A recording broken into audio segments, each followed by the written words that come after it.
काका के गांव के बाहर वाली जमीन पर गए हैं और उन्होंने मुझे बोला भी था कि उन्हें आते आते देर हो जाएगी, पर अब कुछ ज्यादा ही समय हो गया है। माँ, आप क्यों फिक्र कर रही हो? पिताजी ने जब बोला था कि उन्हें आने में देर होगी तो कुछ सोच समझकर कहा होगा। एक काम कीजिए, आप जाकर सो जाइए।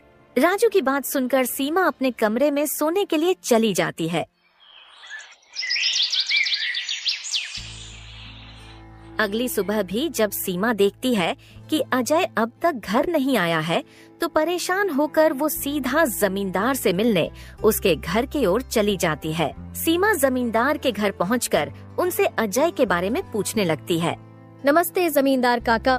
नमस्ते बेटी, बताओ कैसे आना हुआ?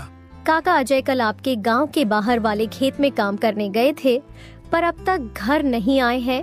क्या कहा बेटी? अजय कल गया था और अब तक घर नहीं आया?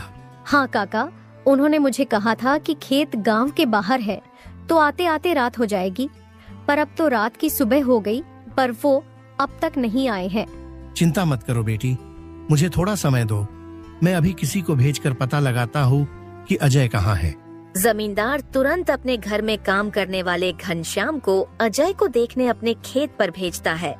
कुछ समय के बाद घनश्याम जमींदार के खेत पर पहुंच जाता है और वहां का दृश्य देखकर वो परेशान हो जाता है। ये क्या, अजय का तो पूरा शरीर नीला पड़ चुका है। मुझे लगता है इसे किसी सांप ने काटा है। मुझे तुरंत जमींदार जी को ये बात बतानी पड़ेगी। घनश्याम वहां से भागते भागते जमींदार के घर के लिए निकल जाता है। घनश्याम जैसे ही जमींदार के घर पहुंचता है, उसके कुछ कहने से पहले ही जमींदार उससे पूछने लगता है। क्या हुआ घनश्याम बेटा, तुम इतना दौड़ते हुए क्यों आए और क्या तुम्हें अजय मिला? घनश्याम जमींदार को सारी बात बता देता है जो उसने खेत में देखी थी। घनश्याम जब जमींदार को सारी बात बता रहा होता है, तभी वहाँ पास में खड़ी सीमा भी सारी बात सुन लेती है और रोने लगती है। घनश्याम, तुम सबसे पहले वैद्य जी को लेकर वहाँ पहुँचो, मैं सीमा बेटी को लेकर वहाँ आता हूँ। घनश्याम को वैद्य जी के पास भेजने के बाद जमींदार सीमा को समझाने लगता है। सीमा बेटी, पहले तो तुम रोना बंद करो और जल्दी से मेरे साथ चलो, क्योंकि तुम्हारे रोने से अजय ठीक नहीं होगा। फिर क्या था, जमींदार सीमा को लेकर अजय को देखने उसके खेत के तरफ निकल जाता है और घनश्याम वैद्य जी को लेने दूसरी तरफ निकल जाता है। जमींदार और सीमा जब वहाँ पहुँचे तो उन्होंने देखा अजय बेहोश हालात में खेत में गिरा था और उसका पूरा शरीर नीला पड़ चुका था। सीमा अजय के पास बैठकर रोने लगती है। तभी वहाँ वैद्य जी आ जाते हैं। वैद्य जी के आते ही सीमा वहाँ से हट जाती है और वैद्य जी अजय की हालत का जायजा लेने लगते हैं। क्या हुआ वैद्य जी, अब कैसी है अजय की हालत? देखिए जमींदार जी, मैं आपको झूठ बोलकर अंधेरे में नहीं रखना चाहता हूँ, पर अजय की हालत बहुत खराब है। वैसे तो मैंने उसे जहर को काटने वाली औषधि दे दी है, परंतु जहर अजय के अंदर कुछ ज्यादा समय तक रह गया है, जिस कारण वो प्रगाढ़ बेहोशी के हालत में चला गया है। प्रगाढ़ बेहोशी, ये क्या होता है वैद्य जी? प्रगाढ़ बेहोशी के हालत में व्यक्ति जीवित तो होता है, परंतु उसके बदन के हिस्से में हलचल नहीं होती है, और ये अब कब होश में आएगा ये भी नहीं कह सकते हैं। वैद्य जी, तो अब हम क्या करें? देखिए जमींदार जी, अभी के लिए मैं कुछ दवाइयाँ दे रहा हूँ, उसे समय समय पर पानी में मिलाकर देना, बाकी तो सब ऊपर वाले के भरोसे हैं।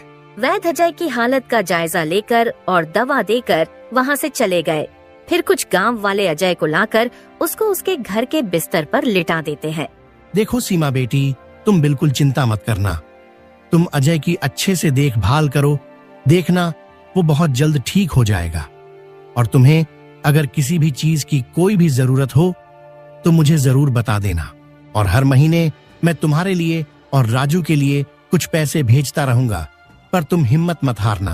आपका बहुत बहुत धन्यवाद काका, आप हम लोगों की बहुत मदद कर रहे हो। जमींदार फिर वहाँ से सीमा को दिलासा देकर चले जाते हैं। जमींदार के जाने के बाद वहाँ राजू आ जाता है और अपने पिता की हालत देखकर सीमा से उसका कारण पूछने लगता है। माँ, ये पिताजी को क्या हुआ है? बेटा, तुम्हारे पिताजी को कल खेत में सांप ने काट लिया है, जिस कारण वो बेहोश हो गए हैं। माँ, तो पिताजी होश में कब आएंगे? बेटा, वैद्य जी ने कुछ दवाइयाँ दी है और उन्हें समय समय पर पिलाने कहा है। उन्होंने बोला कि उन दवाइयों से वो बहुत जल्द ठीक हो जाएंगे। पर माँ पिताजी की ऐसी हालत है तो अब हमारे घर का खर्च कैसे चलेगा? बेटा तुम उसकी चिंता मत करो, मैं हूँ ना, मैं सब संभाल लूंगी। नहीं माँ, आप क्या क्या करोगी? आप पिताजी का ध्यान रखोगी, आप घर संभालोगी कि घर का खर्च देखोगी? माँ आप बस पिताजी का और घर का ध्यान रखो, मैं अब खेत पर काम करके घर का खर्च चलाऊंगा। राजू की ऐसी बातें सुन सीमा भावुक हो जाती है। नहीं बेटा, तुमको काम करने की कोई जरूरत नहीं है, मैं सब संभाल लूंगी। तुम बस अपने पढ़ाई का ध्यान रखो। तुम्हारे पिताजी का सपना है कि तुम बहुत बड़े अफसर बनो और मैं तुम्हें वो बनाकर रहूंगी, भले उसके लिए मुझे कितनी भी मेहनत क्यों ना करनी पड़े।